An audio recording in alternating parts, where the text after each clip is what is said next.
আসসালামু আলাইকুম বন্ধুরা, এই হচ্ছে আমাদের ভাত ভর্তা রেস্টুরেন্টের ভর্তার প্যাকেজ। এখানে প্রায় 25+ ভর্তার আইটেম আছে, 25টারও বেশি আইটেম এখানে আছে। তো এর মধ্যে আমরা আজকে আপনাদের সঙ্গে 3টি ভর্তা শেয়ার করব, আমরা নিজে করব, আপনাদেরকে দেখাবো।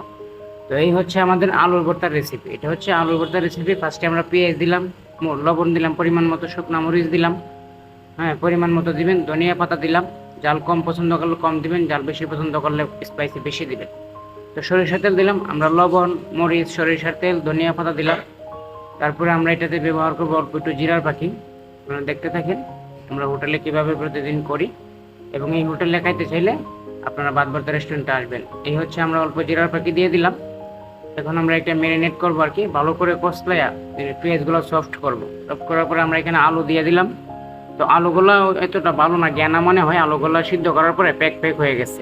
আমরা কিন্তু আলুগুলা ছোলাইয়া, ভালো করে ছোলাইয়া, হ্যাঁ কাইটা ভালো পানিতে ধোয়া তারপরে সিদ্ধ দেওয়া হয়েছে। হ্যাঁ, তো আপনারা যেভাবে আলু ছিলতে পারেন ছিলবেন, কেউ ছুরি দিয়া, কেউ বটি দিয়া, কেউ বাজার থেকে মেশিন নিয়ে নেবেন, যাদের অনেকের বাসায় থাকে। তো আমাদের আলু ভর্তা রেসিপি শেষ। এখন হচ্ছে আমাদের কলা ভর্তা রেসিপি।